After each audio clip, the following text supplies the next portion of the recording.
My sister. Is your sister older than you? Starts with your family, yeah. You see them. So you saw your mom had a lot of different men early up, and so you thought that was.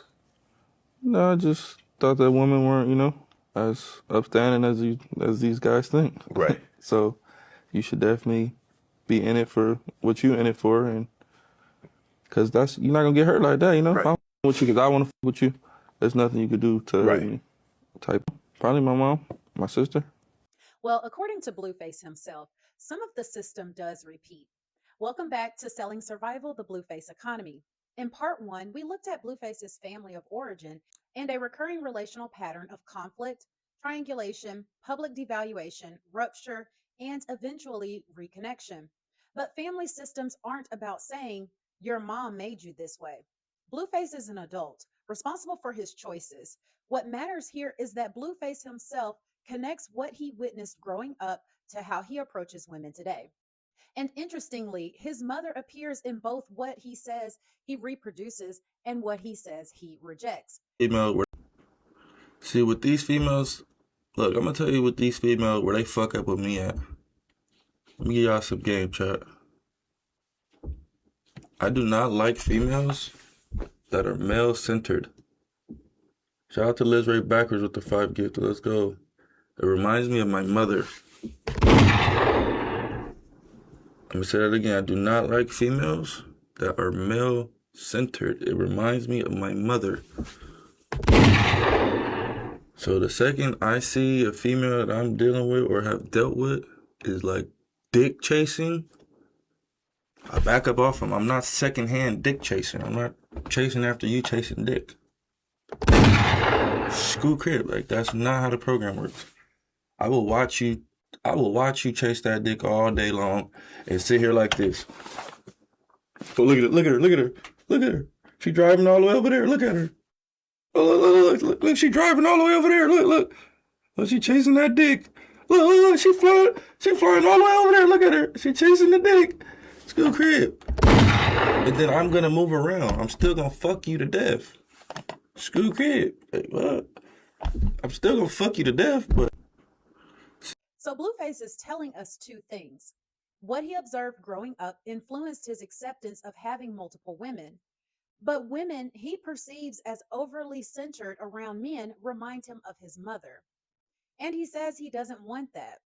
That's interesting because consciously rejecting a characteristic doesn't necessarily mean we've rejected the relationship structure that feels familiar. And when Blueface explains his broader philosophy around women, we start seeing how he organizes that structure. Nah, they knew I wasn't shit. We both ain't shit though. I mean, baby fucking niggas, I'm locked up, everybody fucking doing their thing. Why the fuck would you think when I get out, I'm not finna do my thing? You feel me? I'm in prison 2 years, all these bitches getting fucked, nutted in, sucking dick, probably eating booty. You think I'm finna get out of a jail cell and treat these bitches like princesses, queens and shit? Hell no. Fuck that. School crib. And treat these bitches like shit. Cause if I ain't have shit, they'll treat me like shit.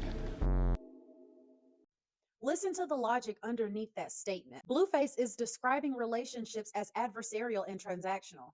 His argument is essentially, if I didn't have money, fame, or status, women would treat me poorly.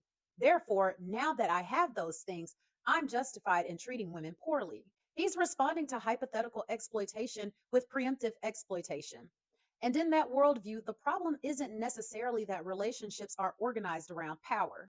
The problem is being the person who doesn't have the power, which makes this next statement especially important. Chat, I am the prize. None of these females are the prize. No offense to none of them, but it's me. Sorry, I'm the birthday. Time for you guys. A thing given as a reward to the winner of a competition.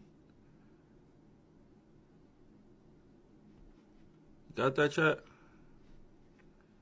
So prize means you have to win. Like when it's like when you get with this person, you win type shit, you know? So I'm the prize. Like, that's like when bitches get with me, like they win. Like There it is. If romantic value is connected to money, fame, status, and access, and Blueface believes he possesses those resources, then within his publicly expressed relationship philosophy, Blueface becomes the prize.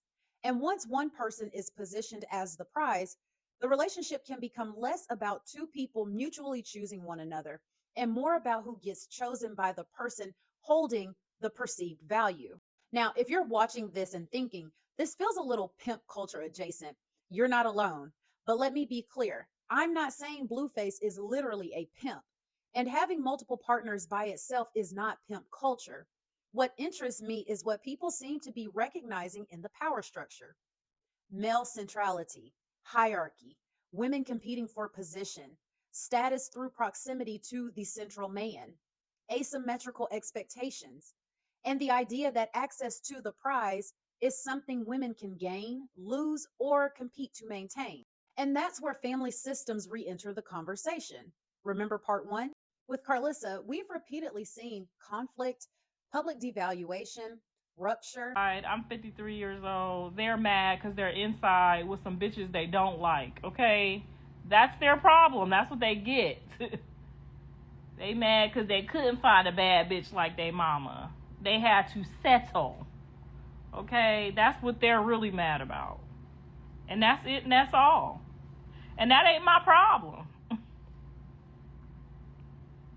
Should get your Mac game up. They not macking like Mr. Sappho, huh, babe? They out here looking for them skeezers. they out there looking for them skeezers. That's not my problem. Y'all couldn't pull one bad as your mama. Oh, broke down, ugly, raggedy ass bitches. That's not my problem. That sound like they personal problem, okay? Fine as y'all is, y'all walking around here with some pennies, pocket full of fucking pennies. Can't get a dime to save their life. They mad. They jealous of me. Now look at Blueface's adult romantic world. I'm less interested in whether any individual girlfriend resembles his mother. I'm interested in whether the relational rhythm does. Conflict doesn't necessarily end connection. Public humiliation doesn't necessarily end membership. And rupture doesn't necessarily mean the relationship is over. Instead, people can move in and out of favor while remaining connected to the same relational system. Different people, familiar rhythm. And there's one more complication we have to acknowledge. We're watching Blueface, a public persona. Sometimes his statements contradict each other. Sometimes his relationships appear to change from one live stream to the next. We don't know how much of what we're seeing is Jonathan's private worldview, how much reflects genuinely unstable relationships, and how much is Mr. Blueface performing an amplified version of himself for an audience. And I'm not going to pretend that we do. But that uncertainty leads us directly to the final part of this series. Because whether the dysfunction is completely authentic, exaggerated for entertainment, or somewhere in between, people are watching it. And Blueface learned a long time ago that people will pay to watch drama. Remember Blue Girls Club? Women living in Blueface's house? Blueface is at the center. Conflict between the women and subscribers paying to watch. But what happens when the relational system we've spent 2 episodes examining doesn't just reproduce itself, but becomes the product? That's part 3, monetization in the Blueface economy.